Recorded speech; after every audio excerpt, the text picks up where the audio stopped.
Il arrive parfois de ressentir, au plus profond de soi, qu'un changement puissant est en train de s'opérer, sans pouvoir l'expliquer avec des mots.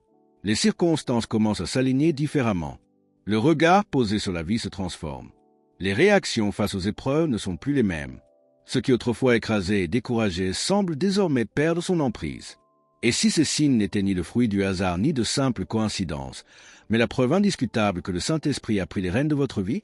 Et si ce que vous vivez actuellement annonçait une transition spirituelle majeure, le moment où l'Esprit de Dieu ne se contente plus d'être un invité occasionnel, mais devient le maître absolu de votre existence? Il existe des signes clairs, profonds et irréfutables qui témoignent de cette réalité. Ils ne relèvent pas de théories religieuses abstraites, mais d'une expérience vivante, transformatrice, observable dans la vie de l'un des hommes de foi les plus marquants de l'histoire chrétienne, Smith Wigglesworth. Ces mêmes signes, lorsqu'ils sont reconnus et accueillis, sont capables de produire aujourd'hui encore une transformation radicale dans la vie de tout croyant disposé à s'abandonner pleinement à Dieu. Smith Wigglesworth n'était ni issu d'un milieu privilégié ni porté par une notoriété religieuse précoce. Il était un homme simple, exerçant un métier ordinaire, et il ne savait presque pas lire jusqu'à ce que son épouse lui enseigne les Écritures. Pourtant, cet homme sans prestige humain devint un instrument extraordinaire entre les mains de Dieu. À travers sa vie, le Saint-Esprit manifesta une puissance surnaturelle incontestable. Les aveugles retrouvaient la vue, les sourds entendaient, les paralytiques marchaient, et même des morts furent rappelés à la vie. Ce qui distinguait cet homme n'était ni son éducation, ni son éloquence, ni une quelconque capacité naturelle, mais une seule chose, un abandon total et sans réserve au contrôle du Saint-Esprit.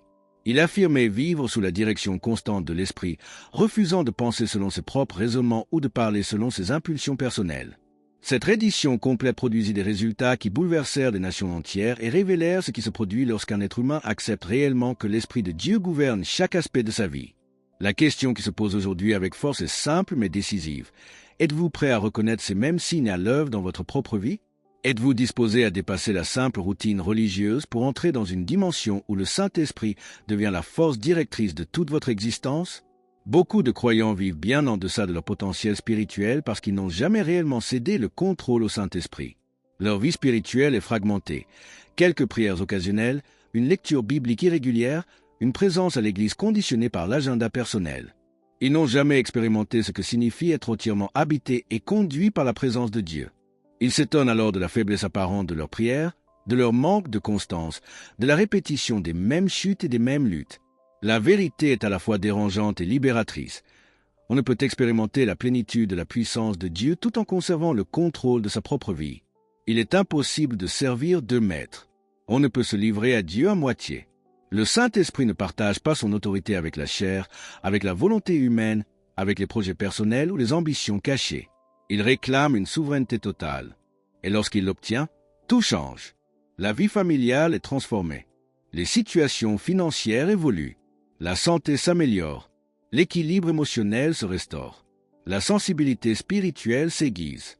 L'existence entière bascule d'un fonctionnement fondé sur la force humaine vers une vie animée par la puissance divine. Examinez honnêtement votre propre vie. Êtes-vous constamment en train de lutter, de vous épuiser, de mener des combats spirituels par vos seules forces? Êtes-vous fatigué de tenter de vivre votre foi par simple discipline ou volonté personnelle? Ressentez-vous une frustration profonde, le sentiment qu'il devrait y avoir bien plus dans votre relation avec Dieu que ce que vous expérimentez actuellement? Cette frustration est souvent le symptôme d'un cœur qui n'a pas encore pleinement abandonné le gouvernail au Saint-Esprit. Vous essayez peut-être de diriger votre vie tout en invitant Dieu à être un passager, mais il n'accepte pas ce rôle. Il sera le conducteur ou il ne prendra pas place. Si ces paroles éveillent quelque chose de profond en vous, si vous sentez que cette révélation est essentielle pour votre vie, alors ne laissez pas ce moment passer sans réponse. Une décision claire, sincère et déterminée ouvre la voie à une transformation durable. Ce n'est pas un engagement léger, mais un acte spirituel puissant qui marque le ciel et fait trembler les ténèbres. Le premier signe évident que le Saint-Esprit a pris le contrôle de votre vie est une faim irrépressible pour la présence de Dieu, une soif qui surpasse tous les autres désirs.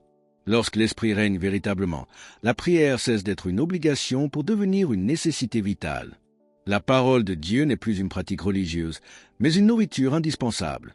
Dieu devient présent dans les pensées quotidiennes, dans les instants ordinaires, dans le silence comme dans l'action. Ce n'est plus vous qui cherchez Dieu par effort. C'est votre esprit qui aspire naturellement à sa présence, parce que le Saint-Esprit a pris sa place légitime au centre de votre vie. Lorsque le Saint-Esprit a véritablement pris le contrôle d'une vie, le réveil du matin ne commence plus dans la distraction, mais dans l'adoration. Les lèvres s'ouvrent spontanément pour louer Dieu et le cœur s'oriente naturellement vers sa présence. La communion avec lui ne se limite plus au moment formel de prière, elle s'invite dans chaque instant du quotidien. En conduisant, en travaillant, en accomplissant les tâches les plus ordinaires, l'âme dialogue avec Dieu comme avec un compagnon constamment présent. Il ne s'agit ni d'une religiosité artificielle ni d'une discipline forcée, mais de l'œuvre profonde du Saint-Esprit qui fait naître en l'homme le même désir ardent que celui qui brûle dans le cœur de Dieu, une relation intime, vivante et continue. Cette réalité s'est manifestée avec une force remarquable dans la vie de Smith Wigglesworth.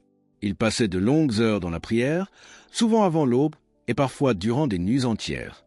Ceux qui séjournaient chez lui témoignaient l'entendre marcher de long en large, parlant en langue, criant vers Dieu avec des soupirs profonds et des larmes sincères. Mais ce qui distinguait sa vie de prière d'un simple exercice religieux, c'était la source même de cette ferveur. Il ne priait pas par devoir ou par contrainte morale, il priait parce qu'il ne pouvait faire autrement. L'Esprit qui habitait en lui criait vers le Père, et son abandon était si total que les désirs du Saint-Esprit étaient devenus ses propres désirs. Il affirma un jour qu'il préférait mourir plutôt que de vivre une seule journée sans la présence de Dieu. Cette déclaration n'était ni une exagération ni une figure de style spirituel. Elle exprimait une réalité vécue. La présence de Dieu était devenue pour lui plus essentielle que la nourriture, plus nécessaire que le souffle, plus précieuse que la vie elle-même. Voilà ce qui se produit lorsque le Saint-Esprit prend le contrôle. L'échelle des valeurs se renverse entièrement. Ce qui paraissait autrefois important devient secondaire. Les ambitions qui absorbaient l'attention perdent leur attrait. Les divertissements qui captivaient l'esprit deviennent fades. Les conversations autrefois stimulantes semblent soudain vides. En revanche, un seul instant dans la présence de Dieu acquiert une valeur incomparable. Quelques minutes d'adoration authentique apportent plus de satisfaction que des heures de plaisir mondain. Une rencontre avec le Dieu vivant procure une joie qu'aucune réussite humaine, aucune possession, aucun accomplissement ne pourra jamais égaler. Si vous reconnaissez ce bouleversement intérieur, réjouissez-vous, car il est le signe que le Saint-Esprit est en train de prendre le gouvernement de votre vie. Et si cette fin n'est pas encore pleinement présente, alors criez vers Dieu pour qu'il la fasse naître en vous, car sa grâce est offerte à tout croyant qui la désire sincèrement. Dieu ne refuse jamais sa présence à ceux qui le cherchent de tout leur cœur. Le problème ne réside jamais dans son manque de volonté, mais dans nos distractions, nos cœurs partagés, nos affections concurrentes.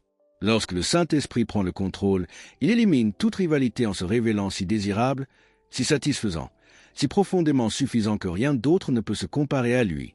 Le deuxième signe indiscutable de la domination du Saint-Esprit est une hardiesse surnaturelle dans la proclamation de la vérité, quelles qu'en soient les conséquences. Lorsque l'Esprit gouverne, la crainte des hommes s'évanouit. Le souci de la réputation perd toute importance. La peur de la critique cesse de dicter les comportements. Là où le silence régnait autrefois, la vérité est désormais proclamée. Là où le compromis semblait inévitable, la justice est défendue avec fermeté. Là où la nature humaine invitait à se taire, l'Évangile est annoncé avec assurance. Cette hardiesse n'est ni arrogance ni dureté. Elle n'est ni provocation ni insensibilité. Elle est la même audace sainte qui anima Pierre et Jean après la Pentecôte, lorsque les autorités religieuses leur ordonnèrent de cesser de parler de Jésus. Leur réponse résonne encore à travers les siècles. Ils ne pouvaient s'empêcher de parler de ce qu'ils avaient vu et entendu. Voilà la véritable hardiesse du Saint-Esprit. Elle ne consiste pas à se forcer à être courageux, mais à être si rempli de vérité, si pénétré de la révélation divine, si soumis à l'autorité céleste que le silence devient impossible. Smith Wigglesworth incarnait cette audace de manière saisissante. Il entrait dans les hôpitaux et ordonnait aux malades de se lever au nom de Jésus. Il confrontait les puissances démoniaques et leur commandait de quitter les personnes tourmentées. Il dénonçait l'incrédulité partout où il la rencontrait, y compris parmi les responsables religieux. Un jour, alors qu'il prêchait, une femme s'effondra et mourut au milieu de l'assemblée. Sans hésitation, il interrompit son message, s'approcha du corps, ordonna à la mort de relâcher sa prise au nom de Jésus, et la femme se leva vivante. La congrégation était saisie de crainte, mais lui reprit simplement sa prédication, comme si rien d'extraordinaire ne s'était produit. Telle est l'assurance tranquille de celui dont la vie est entièrement gouvernée par le Saint-Esprit. Voilà ce que signifie être véritablement gouverné par le Saint-Esprit. Aucune panique, aucun doute, aucune crainte, mais une assurance absolue dans la puissance et l'autorité de Dieu. Cette hardiesse n'est pas de la confiance en soi, mais de la certitude profonde que l'on ne parle plus avec ses propres mots, mais avec ceux de Dieu. Elle découle de la révélation que l'on n'agit plus par une autorité humaine, mais par l'autorité divine. Elle prend racine dans la connaissance intime que le même esprit qui a ressuscité Jésus-Christ d'entre les morts habite en vous et agit à travers vous. Lorsque cette réalité s'imprime dans l'âme, l'opposition humaine perd toute signification. Que peuvent faire les hommes lorsque le Dieu Tout-Puissant est avec vous, en vous et à l'œuvre par vous? Cette audace s'exprime également dans la vie quotidienne. On cesse de rire à des propos déplacés, car l'esprit qui habite en nous en est attristé. On refuse de participer aux médisances, parce que la sainteté a pris racine dans le cœur. On ne sacrifie plus son intégrité pour un avantage financier, car l'approbation de Dieu devient infiniment plus précieuse que l'argent. Peu à peu, les paroles changent. La bénédiction remplace la plainte, la victoire remplace le découragement, la vie est proclamée là où régnait autrefois la mort. Il ne s'agit ni de pensée positive ni de psychologie de développement personnel, mais du Saint-Esprit qui saisit la langue et l'utilise comme un instrument pour déclarer sa volonté dans chaque situation. Le troisième signe que le Saint-Esprit a pris le contrôle de votre vie est la manifestation d'une puissance surnaturelle dans l'expérience quotidienne. Lorsque l'Esprit gouverne, les miracles ne sont plus de simples concepts théologiques, mais des réalités concrètes. Dieu intervient dans des circonstances jugées impossibles. Les prières reçoivent des réponses qui défient toute explication naturelle. Une protection, une provision et une direction divine se manifestent de manière évidente au-delà du hasard ou de la coïncidence. Une vie conduite par l'Esprit est nécessairement surnaturelle, car l'Esprit lui-même ne peut opérer dans les limites du naturel. Il agit dans le domaine du miraculeux, de l'impossible, de ce qui dépasse les capacités humaines. Smith Wigglesworth vivait continuellement dans cette dimension. Partout où il allait, la puissance de Dieu se manifestait. Un jour, un homme à la main gravement déformée vint à lui pour recevoir la prière. Wigglesworth saisit cette main et la pressa avec force, un geste qui aurait dû provoquer une douleur intense. Pourtant, sous cette pression, les os se remirent en place, les muscles se reformèrent et la main devint parfaitement normale en quelques instants. Lorsqu'on l'interrogea sur la rudesse de sa méthode, il expliqua qu'il ne traitait pas la personne avec dureté, mais la condition avec violence. Il n'éprouvait aucune compassion pour la maladie, aucune tolérance pour l'oppression démoniaque, aucune patience envers ce qui contredisait la volonté de Dieu. Telle est la mentalité qui découle d'une vie entièrement soumise au Saint-Esprit. Alors, le regard change. Les circonstances ne sont plus perçues selon l'apparence naturelle, mais à travers la perspective divine. Là où certains voient l'impossibilité, d'autres discernent une opportunité pour l'intervention de Dieu. Là où beaucoup parlent de situations définitives, l'homme conduit par l'Esprit voit des réalités temporaires, prêtes à être transformées par la parole de Dieu. Là où certains trouvent des raisons d'abandonner, ils trouvent des raisons de persévérer, sachant que la percée se trouve souvent juste au-delà de la persistance. Cette puissance surnaturelle ne se limite pas aux guérisons physiques. Elle agit dans tous les domaines où la volonté de Dieu entre en conflit avec la réalité présente. Des impossibilités financières se résolvent soudain par des provisions inattendues. Des relations bloquées se dénouent lorsque les cœurs s'adoucissent de manière surnaturelle. Les oppressions mentales se dissipent lorsque la paix de Dieu envahit l'âme. Les dépendances perdent leur emprise lorsque la présence de l'Esprit devient plus désirable que toute substance ou comportement destructeur. Des situations juridiques se retournent lorsque des décisions sont rendues à contre-courant des habitudes établies. Des obstacles professionnels disparaissent lorsque des portes jusque-là fermées s'ouvrent soudain. Voilà ce qui constitue la vie chrétienne, normale lorsque le Saint-Esprit règne pleinement. Le drame est que beaucoup ont accepté une foi dépourvue de puissance comme étant la norme. Ils ont adopté une version du christianisme qui explique le surnaturel, qui transforme les promesses en simples métaphores et réduit l'Évangile à un enseignement moral plutôt qu'à une puissance de transformation. Pourtant, les premiers croyants n'étaient pas impuissants. Des hommes et des femmes ordinaires vivaient dans une puissance extraordinaire parce qu'ils étaient entièrement gouvernés par le Saint-Esprit. Cette puissance est toujours disponible aujourd'hui. L'Esprit n'a pas changé. Dieu n'a pas retiré sa main. Le ciel n'a pas fermé ses ressources. Ce qui a changé, c'est le niveau de consécration, la profondeur de la foi, la volonté de renoncer au contrôle humain pour se soumettre pleinement à Dieu. Le quatrième signe d'une vie gouvernée par le Saint-Esprit est l'obéissance immédiate à ses directives, sans hésitation ni délai. Lorsque l'Esprit conduit, une sensibilité aiguë à sa voix se développe. On perçoit des impressions, des pensées, des impulsions douces que l'on reconnaît comme venant de lui. Mais l'élément décisif réside dans la réponse. L'obéissance est instantanée, sans analyse excessive, sans questionnement, sans calcul du coût ou attente d'un moment plus favorable. Smith Wigglesworth incarnait cette obéissance radicale. Il lui arrivait de ressentir l'ordre intérieur d'entrer dans une maison inconnue, de frapper à une porte sans savoir pourquoi, et d'y découvrir une personne à l'agonie ou en profonde détresse spirituelle. Il obéissait et la vie était transformée. Parfois, en pleine réunion, il désignait quelqu'un et proclamait une parole précise sur sa vie, sans connaître sa situation. Son obéissance libérait une intervention divine parfaitement adaptée aux besoins du moment. Une telle obéissance exige une confiance totale et un abandon profond. L'esprit rationnel veut comprendre avant d'agir. La prudence naturelle cherche à vérifier avant d'obéir. L'instinct d'autoprotection calcule les risques avant de s'engager. Mais la vie conduite par l'esprit obéit à d'autres principes. Une confiance si absolue que l'obéissance précède la compréhension, une relation si intime que la voix de Dieu est immédiatement reconnaissable, une soumission si complète que la volonté divine devient spontanément action humaine. Cette dynamique transforme chaque aspect de la vie quotidienne. Un changement de trajectoire inspiré au bon moment évite un danger. Une retenue intérieure empêche une décision qui aurait conduit à la difficulté. Une parole prononcée sous l'impulsion de l'esprit sauve une vie, restaure une âme ou détourne un destin tragique. Rien de tout cela n'est le fruit du hasard. Ce sont les œuvres du Saint-Esprit à travers un cœur abandonné, guidant, protégeant et utilisant le croyant pour l'accomplissement des desseins divins. Cependant, cette sensibilité s'affine avec le temps et l'obéissance répétée. Il faut apprendre à discerner la voix de l'esprit parmi ses propres pensées, les émotions et les pressions extérieures. Il faut éprouver ses impulsions à la lumière de la parole, afin qu'elles reflètent toujours le caractère et la vérité de Dieu.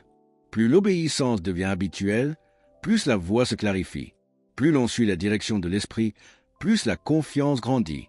Ainsi se crée un mouvement ascendant où la domination du Saint-Esprit s'approfondit à mesure que la consécration s'intensifie. Enfin, le cinquième signe, peut-être le plus puissant de tous, que le Saint-Esprit a pris le contrôle de votre vie, est la manifestation constante d'un amour surnaturel, en particulier envers ceux qui vous blessent, vous rejettent ou vous persécutent. Lorsque l'Esprit règne, la haine est remplacée par l'amour, l'insulte par la bénédiction, la persécution par la prière. Cet amour n'est pas humain. Il est la preuve ultime que la vie n'est plus gouvernée par la chair, mais par la présence vivante de Dieu. Cela dépasse totalement le comportement humain naturel. Rien de tout cela ne peut être produit par la seule volonté, ni atteint par l'effort moral. Il s'agit de la nature même de Dieu qui s'écoule à travers un être entièrement abandonné, car Dieu est amour. Et lorsque son esprit prend le contrôle, cet amour gouverne désormais vos réactions. Smith Wigglesworth en a donné une démonstration saisissante. Bien qu'il fût d'une audace redoutable face au péché et d'une fermeté implacable contre les puissances démoniaques, il portait en lui une compassion profonde et un amour authentique pour les personnes. Il n'hésitait pas à utiliser ses propres ressources pour secourir les plus démunis. Il priait durant des heures pour ceux que tous considéraient comme irrécupérables. Il revenait inlassablement vers des individus qu'il avait d'abord rejetés. Un jour, un homme qui s'opposait violemment à son ministère alla jusqu'à le frapper. La réaction de Wigglesworth ne fut ni la colère, ni la défense, ni la vengeance.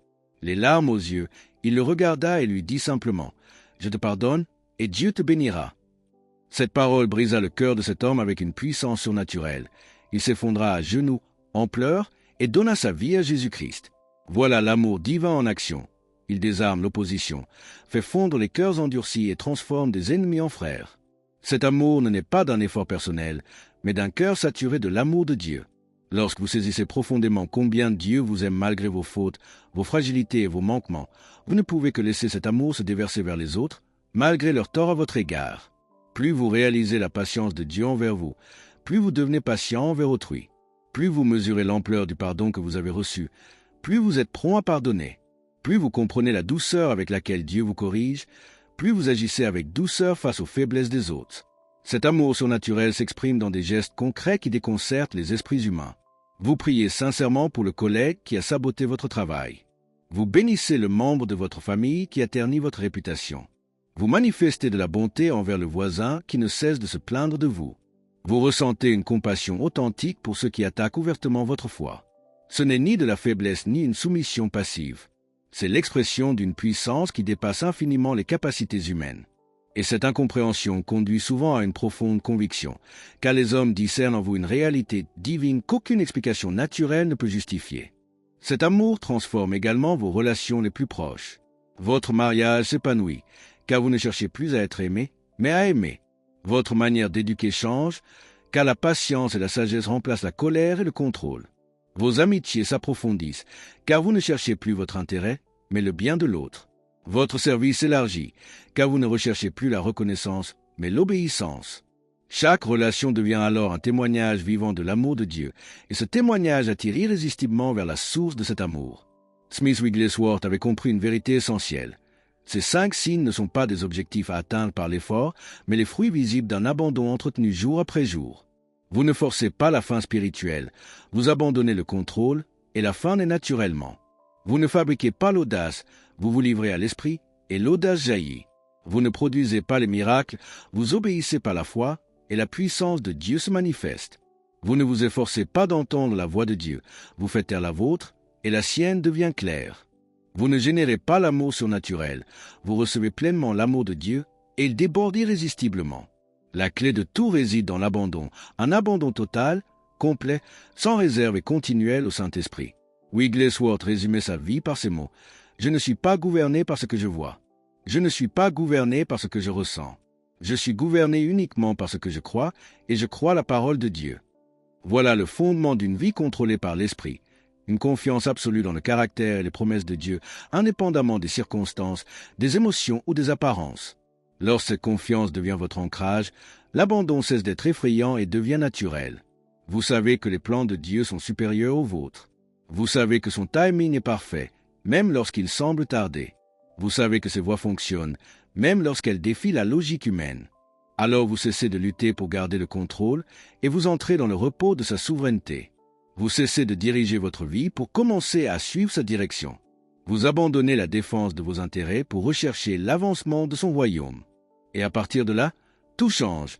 Votre regard, vos priorités, vos réactions, vos paroles, vos actions, vos relations. Votre existence entière est transfigurée, de l'ordinaire au surnaturel, du religieux à la puissance véritable. Le défi est clair. Cessez de jouer à la religion. Refusez une foi sans puissance. Ne vous contentez plus d'une apparence de piété qui renie la force de Dieu. Tout ce dont vous avez besoin pour vivre pleinement et servir efficacement vous a déjà été accordé par le Saint-Esprit. Mais cette puissance ne s'active qu'au prix de l'abandon total. Ce prix est insignifiant comparé à la richesse d'une vie remplie de Dieu. Décidez donc maintenant. Pas demain, pas plus tard. Maintenant, abandonnez entièrement le contrôle au Saint-Esprit.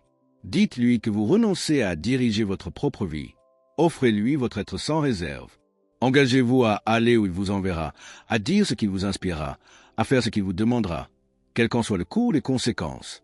Le ciel répond toujours à un abandon authentique, car l'abandon véritable crée des instruments par lesquels Dieu peut déverser sa puissance sur la terre. Que ce jour marque le commencement d'une transformation radicale. Que le Saint-Esprit prenne pleinement possession de votre vie. Car c'est là la raison de votre création, le but de votre rédemption, et l'appel glorieux que le ciel attend de manifester à travers vous.